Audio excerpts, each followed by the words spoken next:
안녕하세요. 식습관 코칭 시간입니다. 우리 아이들 식사 시간마다 힘들어하는 부모님들 정말 많아요. 저는 고령군 어린이 급식관리지원센터에서 센터장으로 우리 많은 어린이들과 부모님들의 이야기를 접할 기회가 있습니다. 부모 참관 프로그램을 통해서 직접 부모님들을 뵙고 우리 아이들의 식사에 대한 여러 가지 그 궁금한 점, 그리고 어려운 점, 또 어떻게 개선해야 될지에 대한 걸 서로 고민하고 이야기를 나누는 시간이 있는데요.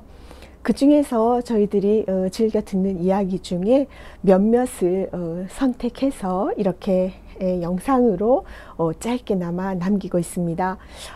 오늘은요, 우리 아이가 식사에 집중하지 않아요 라는 고민이 여러 들어와서 거기에 대한 이야기를 함께 나눠보고자 합니다.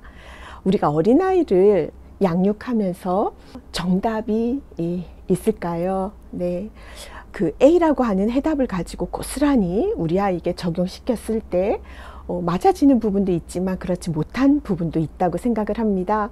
그렇기 때문에 어머니들도 너무 낙담하지 마시고 우리 아이에게 맞는 다양한 방법들을 생각하고 또 같이 이렇게 조언을 얻어가면서 궁리해 나가는 건 어떨까 하는 생각이 드는데요. 제가 질문을 드리고 싶어요. 우리 어머니들은 좋아하는 영화나 좋아하는 드라마나 또는 다른 좋아하는 게임이나 또 별도의 본인의 취미로 하고 있는 어떠한 그 활동이나 이런 부분에서 열심히 집중해서 하고 있는데 중간에 누군가가 말을 건다거나 다른 걸 하라고 요구한다거나 잠깐 끊기를 바란다거나 할 때 어떤 마음이 되시나요? 그럼 반대로 우리 아이들 입장을 한번 생각해 보자고요. 아이가 좋아하는 만화에 집중해 있다거나 또는 그 아이가 즐겨보는 동영상에 빠져 있다거나 또는 게임에 너무 집중이 되어 있거나 좋아하는 책에 빠져 있거나 장난감을 갖고 논다거나 하는 그 중에 우리 부모님들이 식사하세요 라는 얘기를 했을 때 그 아이의 반응에 대해서 어떨까요? 우리 어른의 입장에서는 늘 아이에게 그 아이를 바람직하게 잘 성장시킨다 라는 전제하에서 내가 하는 행동은 모든 것이 옳고 내가 하는 말은 모든 것이 바르다 라고 하는 전제를 두고 하죠. 왜냐하면 모든 부모님들은 아이가 잘 올곧게 자라길 바라기 때문입니다. 근데 문제는요, 우리 아이들이 그러한 부모님의 마음을 전적으로 받아들이고 이해하기에는 아직 너무 어리다는 거죠. 그러다 보니 우리 아이들은 좋아하는 것에 집중할 수밖에 없는 그런 상황이 이어진다라고 할 수 있습니다. 아마 이렇게 이야기하는 부분에 대해서는 모두 다 공감이 가리라 생각이 듭니다. 그렇다면 이러한 상황을 어떻게 식사로 연결시켜 나갈까에 대한 그 해결책에 대해서 우리가 좀 생각을 해봐야 될 것 같은데요. 사실은 훨씬 더 어린 시절, 다시 말해서 이유식을 시작하고 이제 수저를 들고 밥을 먹는 그 시점에서 부모님이 가정에서 식사하는 시간에 대한 부분들을 규칙적으로 정해주고 그 식사 시간이 즐겁도록 마련이 되었다면 훨씬 더 성장하면서 약간의 이런 트러블이나 어떤 고민거리들은 쉽게 해결이 되리라 저는 생각을 합니다. 그런데 우리는 우리 가정들이 여러 가정들이 있고 그 형태나 내용이 다르기 때문에 혹여 그 식사 시간을 부모님이 곁에서 지켜봐 줄 수 없는 상황이라던가 누군가에게 부탁을 해야 되는 상황이라던가 이런 경우에 다소 식사 시간과 패턴이 조금 규칙적이지 못한 경우 해결해 나가는 부분에 대해서는 어려움이 많으리라는 생각이 듭니다. 거기에서 저는 이런 해결책을 좀 내고 싶어요. 우리 어른에서 아이를 바라볼 때 아이는 마냥 어리고 또 작다라는 생각을 가지고 있지만 어른만큼이나 그 작은 세계가 어른들 세계처럼 이루어지고 있고 그게 하루하루 성장 속에 있다는 것을 우리 부모님은 꼭 알아야 될 것 같습니다. 이 말은 다시 말해서 부모님이 생각하시는 그 마음을 우리 아이에게 전달하며 대화를 하는 거죠. 여기에서 윽박 지르면 안 된다는 겁니다. 만화 그만 봐. 게임 안 돼. 동영상 끝. 이제 밥이야 라고 수저를 들이밀게 된다면 우리 어른의 입장에서는 어떨까요?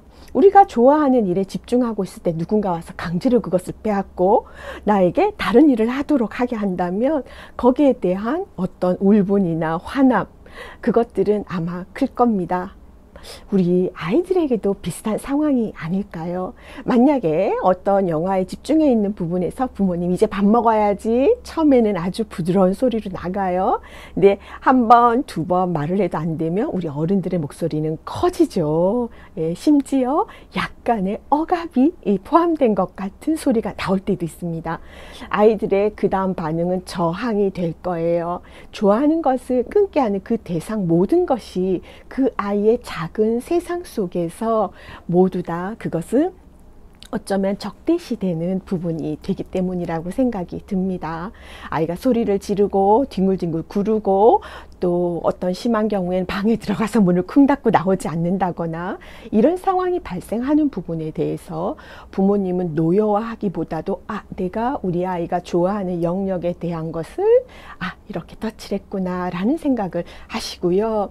저의 해결 방법은 우리 아이에게 이야기를 합니다. 자, 햇별아, 우리 있잖아. 1시간 후에 식사 시간인데 한 30분 전에는 모든 것을 마무리하고 엄마 좀 도와줄 수 있을까? 또는 30분 후에 저녁을 먹을 텐데 그 전에 너가 좋아하는 일을 끝내주면 어떨까? 자, 이제 식사 시간이 될 거라는 걸 아이에게 얘기를 해주는 것은 중요하다고 생각을 합니다. 물론 그렇게 이야기를 한다고 해서 아이가 바로 받아들이고 딱 끊지는 않겠지만 식사 시간이 되어도 아이가 움직이지 않을 때 부모님은 한 번 더 인내하고 참는 거죠. 햇별아, 우리 식사 시간인데 너는 이거 보는 거 그렇게 좋구나. 이렇게 즐겁니? 하면 아마 아이가 쳐다볼 거예요. 그렇다면 엄마는 너가 지금 이거 식사를 해야 앞으로 성장하고 너가 원하는 아주 멋진 사람이 된다라고 생각하기 때문에 엄마한테는 이 너가 식사하는 게 훨씬 더 중요하다 생각하는데, 그러면 식사를 하고 나서 네가 좋아하는 이걸 또 한번 조금 더 보면 어떨까? 일종의 이게 타협일 수도 있지만 우리 아이가 식사 시간이 즐겁지 않기 때문에 그 시간에 함께 바로 참석하지 않는 경우도 있을 수 있어요. 그러나 대부분의 본인이 좋아하는 영역의 것을 누군가로부터 차단당한다라고 하는 거에 대한 반항 또는 거기에 대한 반대적인 표현으로 어쩌면 나 밥 안 먹을래 라는 표현이 나올 수도 있다는 것을 부모님들께 말씀드리고 싶습니다. 우리는요, 아이를 전부 다 올곧게 잘 키우고 싶어요. 그 마음은 이 세상 모든 부모님의 같은 마음이라고 생각을 합니다. 그런데 조금씩 아이가 자기 말을 하고 의사 표현을 하고 좋아하는 것과 싫어하는 것이 구분되면서 부모님은 또 착각을 하게 돼요. 저 아이에 대한 좋고 싫음에 대한 분명한 표현이 내가 아이를 잘 키우고자 하는 그 영역에서 조금이라도 어긋날 때 우리 또한 어른의 마음에서 화가 나게 되는 법이죠. 네. 아이의 세계 그리고 우리 어른의 세계, 그 크기와 경험의 차이는 있지만 그 작은 크기 속에서도 꾸준히 무언가를 습득하고 이어나간다라는 걸 생각을 할 때 우리 식습관에서 영상에 집중이 되어서 식사를 안 해요 라고 하는 부모님들은 식사 전에 아이에게 미리 이야기를 나누고 식사 시간이 다다랐을 때 한 번 더 아이에게 이야기를 나눠서 주는 것은 어떨까 이렇게 생각합니다. 한 번 했는데 정 안 됐는데요 라고 하시는 분, 그쵸. 아이를 키우는 건 참고 또 참는 것밖에 없는 것 같습니다. 기다려주는 거죠.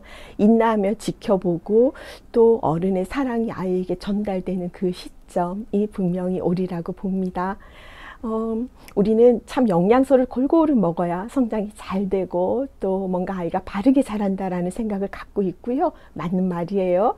그러나 아이들의 마음에 골고루 사랑이 들어오는 것도 상당히 중요하다라는 생각을 갖게 됩니다. 우리 한번 해보자고요. 한 번 해서 안 되면 그 아이가 내 마음을 받아주는 그때까지 함께 나가보는 겁니다. 다음 시간에 또 만나 뵙겠습니다. 안녕히 계세요.